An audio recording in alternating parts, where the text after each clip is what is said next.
Does everybody know what it means? Kyle tells us that that it's about paddling together. It's a Hawaiian song, and bailing the water out, but that we're all moving together to accomplish that, so that it takes a team. And I think that's when Walt was talking about the planet, the same thing. It takes a team of people that are united in a purpose to bring things forward into the next evolution. So thank you, Kyle, and thank you, Luis. So, yeah. Okay, so our topic today is good vibes only. That could be like taken in a lot of ways, right? I think I heard the term, I saw it on a poster and I went, oh, I want that poster for the center. Good vibes only. But in reality, where do good vibes come from? They come from within us.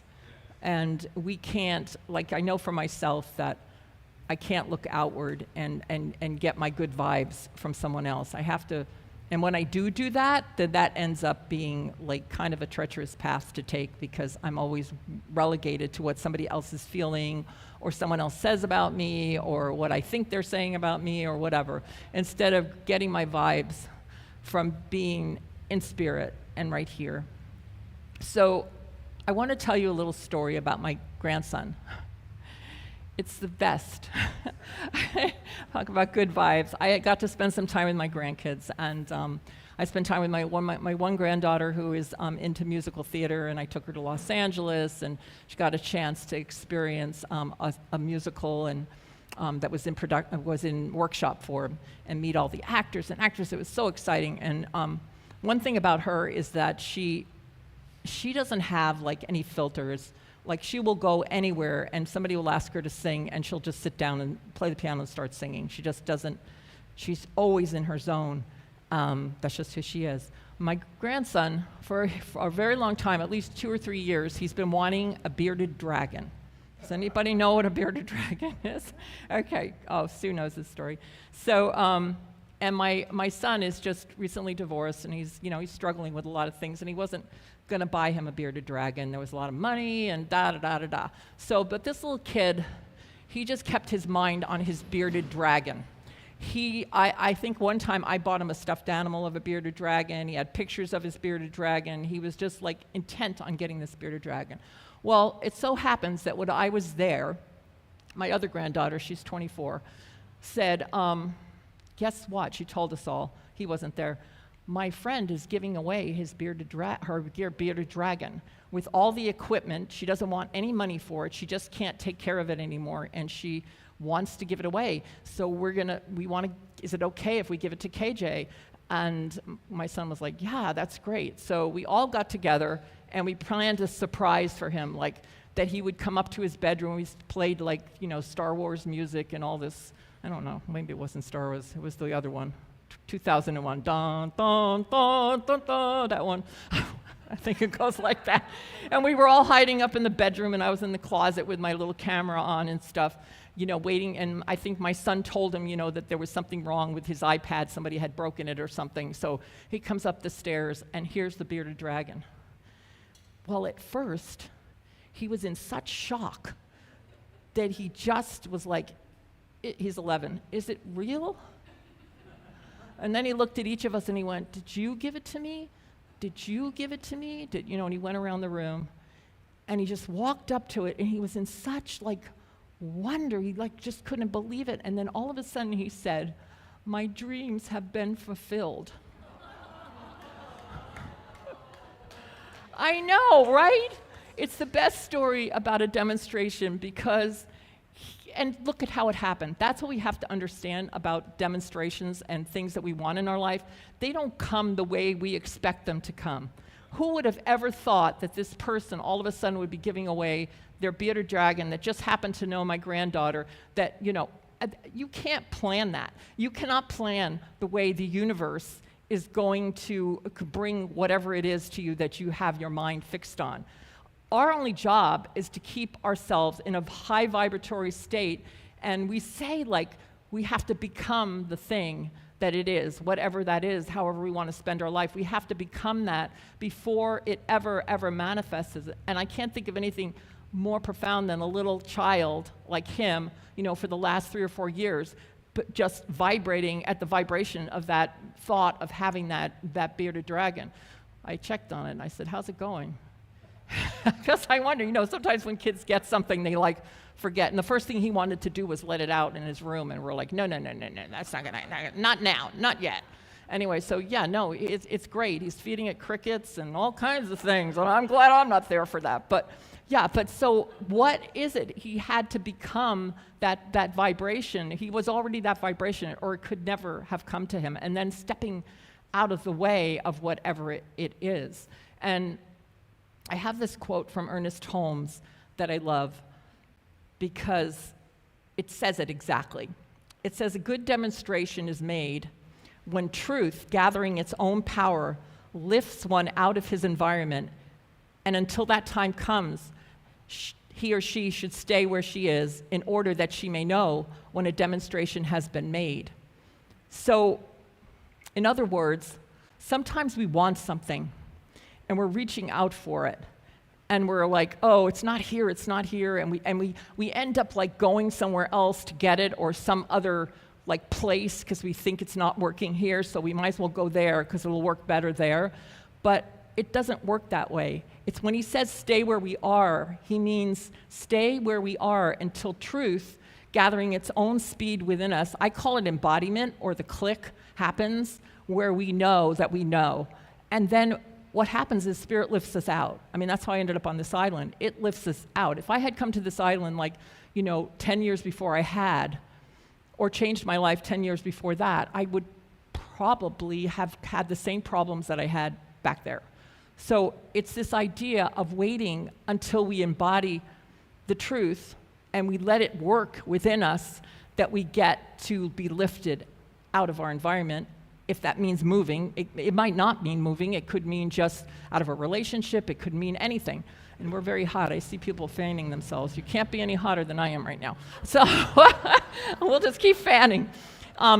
So he says, it is not a good demonstration if when we give our treatments, we have to struggle just as before.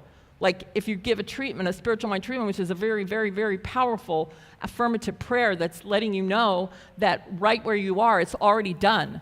And you're giving it, but you're struggling, trying to figure out where is it and pulling up the weeds and everything else, then it's not a good demonstration. If when our treatments, we have to struggle just as before. Principle is absolute.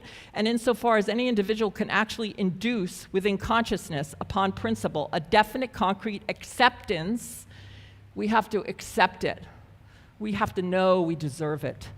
We have to know, we have to become it. We have to accept it. We have to live it before it ever happens. If it's health, we have to live health even when we're sick. We have to have a consciousness of health, because health doesn't have anything to do with our bodies. It has to do with our very beingness, our very living in spirit. So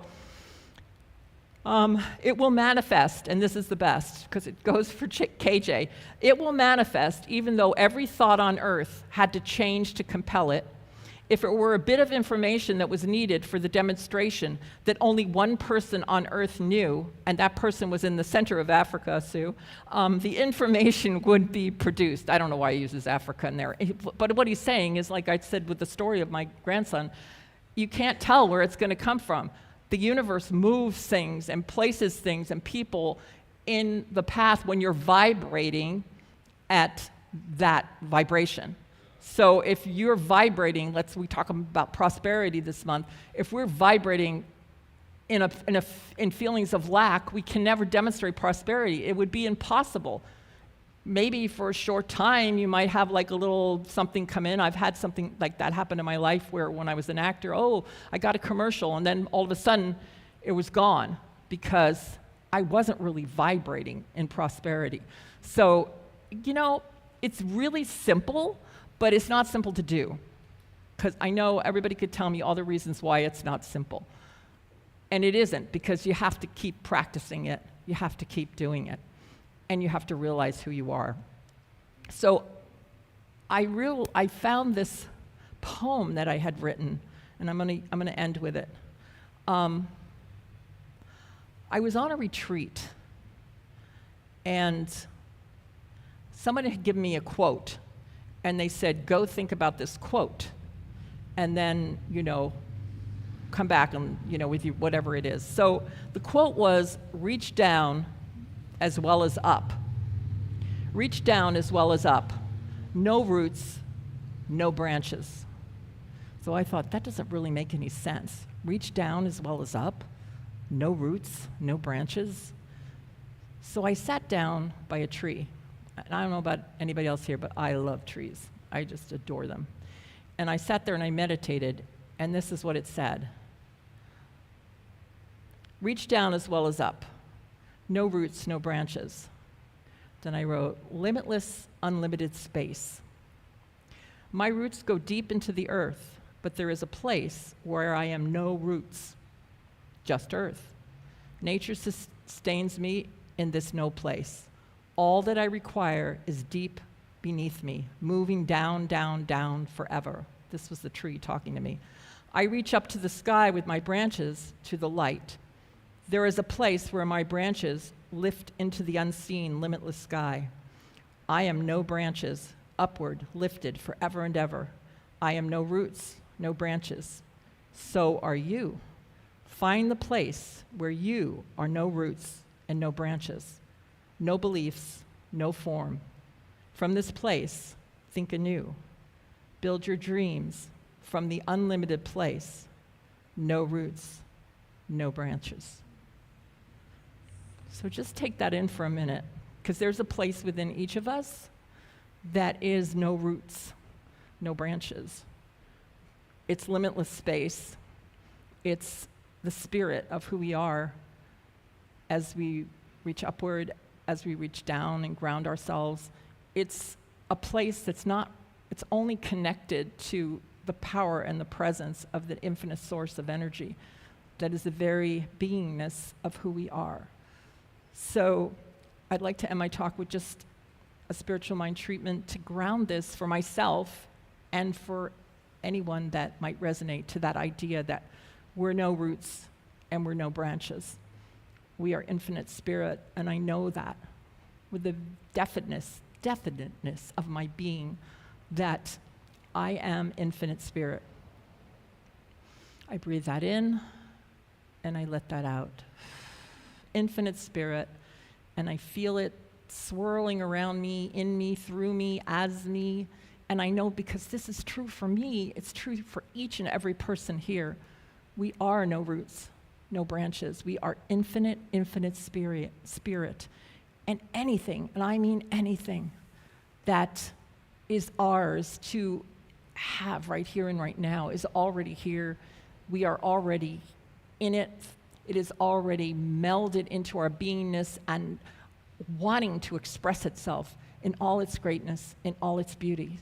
So I know right here and right now, each of us individually and collectively have that power of the principle of demonstration to bring into our life that amazing, amazing truth of who we are, manifesting itself in our experience, in our prosperity, in our good, in our health, in everything. Because we are no roots, no branches. We are infinite spirit, unlimited potential. I know this is the truth. I give thanks for it. I know that my word is going out now and fulfilling itself within me and within each of us in our own unique way. As I release this word as law, I let it be. And so it is. Thank you. Kyle, Louise, have a song for us.